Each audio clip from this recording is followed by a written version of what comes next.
Unahin na po natin itong pagsuot ng uniforme ng pulis at pagsira nito sa isang Halloween costume party ay isang malaking kalapastanganan. Ayon yan kay PNP Chief General Jose Melesio Nartatis Jr. Alam nyo mga kababayan, tama ang pahayag ni PNP Chief General Jose Melesio Nartatis Jr. sapagkat isang malaking kalapastanganan mga kaibigan sa pambansang pulisya ng isang taong individual ay nagsuot ng uniforme ng pulis mga kaibigan, pinutol pa yung uniforme hanggang ginawang manggas hanggang hanggang balikat mga kaibigan. Iyan ay malaking kalapastanganan at insulto sa ating mga kapulisan, lalong-lalo na ngayon sa panahon ng liderato ni PNP Chief General Jose Melesio Nartatis Jr. Ang gusto niya lahat maayos at ang mga kapulisan na nagkakamali ay kanyang disiplina. Pagkatapos merong isang individual na yuyurak sa pambansang pulisya, gagawing isang malaking kalapastanganan mga kaibigan. Kung kaya't umaksyon si General Jose Melesio Nartatis Jr. Pagamat ayon sa report, tila patatawarin ng PNP at NAPOLCOM sa panguna ni Attorney Rafael, ano apelyido ni Attorney? Kalinisan mga kaibigan, humingi ng tawad ang taong ito na siyang naglapastangan sa uniforme ng pulis mga kababayan. Kaya dyan sa NAPOLCOM, sa pamumuno ni Attorney Rafael Kalinisan at syempre sa PNP chief natin, General Jose Melesio Nartatis Jr. Sir, maganda po itong yung ginawang aksyon. Pinahanap agad ng PNP ang taong nagsuot ng uniforme ng PNP at mabuti na lamang hindi na naghintay para siya kasuhan at ipahanap. Siya na rin po ang nagkusang nagpunta sa NAPOLCOM at humingi ng katakot-takot na kapatawaran sa PNP at sa ating mga kababayan. Panoorin natin ang balitang ito. Gustuhan ng NAPOLCOM ang pagbibihis pulis ng isang lalaki nitong Halloween. Ang uniforme ng pambansang pulisya ay ginawa pang sleeveless na labag sa batas. Ang paliwanag ng lalaki, tinutukan ni Mariz Umali. Nag-viral kamakailan ang mga larawang ito ng nag-costume na pulis sa isang Halloween party. Ang uniforme, pinutulan ng manggas at pati ang police badge, may bahagi ring ginupit. Bagay na hindi nagustuhan ng NAPOLCOM at ng liderato ng pulisya. Tinira pa at parang nilipastangan yung uniform. The uniform symbolizes the office. Ang uniform na yan, it symbolizes Philippine National Police. Tama. Ayan mga kaibigan, isipin mo, babasusin mo yung uniforme ng PNP. Yan ay iginagalang na uniforme ng ating mga kapulisan tapos gagawin mo lamang costume sa isang Halloween party mga kababayan. Kaya tama lamang na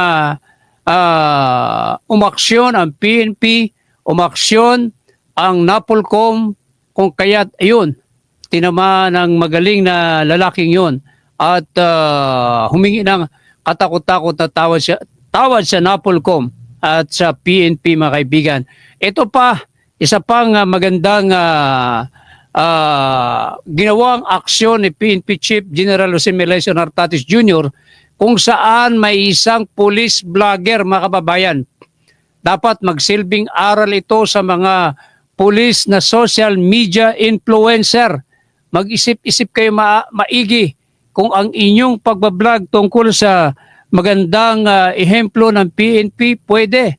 Pero kapag ang isang police vlogger ay magbablog tapos magbibigay ka ng pera, mag-aalok ka ng reward sa sino mang makakapagdala ng mga drug poser sa kanya, yan ay illegal.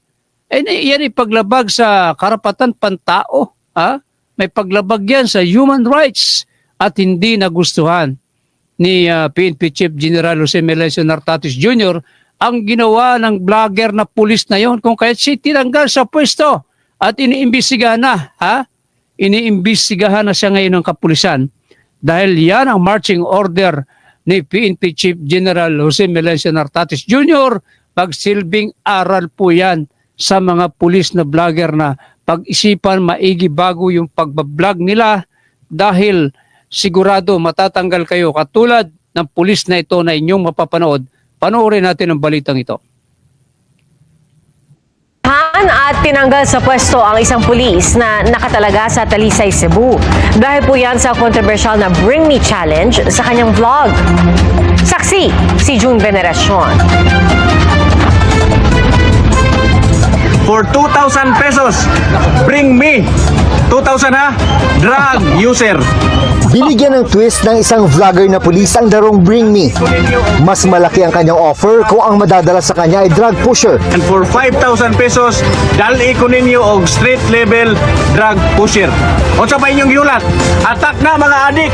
Pero hindi kinatuwa ng liderato ng PNP ang kanyang gimmick. Wala yan sa police operational procedures. And so, the ACG and the IDM now conducts appropriate investigation. Nakakuha na ang PNP headquarters ng kopya ng kanyang video bilang bahagi ng isinasagawang investigasyon bago pa man ito mabura sa kanyang Facebook account na merong mahigit 400,000 followers. Meron pa pala siyang isang vlog na nagpa-bring me naman ng mga hindi rehistradong baril. Pinatawa na siya ng administrative relief habang gumugulong ang investigasyon. Siya po ay nasa administrative relief sa kautosan po ng ating Chief PNP. Pinag-explain po yung taong iyon, pati po yung kanyang Chief of Police. Sabi ng PNP, ang nangyari sa pulis sa Cebu ay magsilbi sana ng aral sa iba pang pulis na maging maingat sa kanilang online activity, personal man o opisyal, para hindi sila malagay sa alanganin at hindi makompromiso ang police organization. Ayan, mga kababayan, ano? Kaya tama po yan, no? Ang ginawang aksyon ni PNP Chief General Jose Melencio Nartates Jr. na i-relieve po ito, administratively relieve muna itong pulis na ito ng Talisay, Cebu, mga kaibigan, dahil yan po'y malinaw na hindi magandang ginawa nitong pulis na ito at hindi ganyan ang pamamaraan ng PNP para manghuli ng mga taong lumalabag sa Anti-Dangerous Drug Act.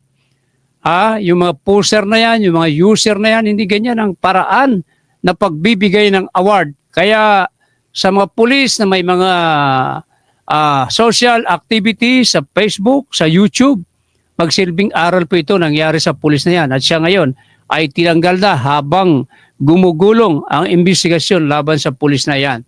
Kaya sa PNP, kay General Jose Melencio Nartates Jr., hindi po lulusot ang mga pulis na mga hindi magandang ginagawa, lalo na kapag ang pangalan na ng pambansang pulisya ang nakasalalay at maapektuhan. Hindi po papayag si PNP Chief General Jose Melencio Nartates Jr.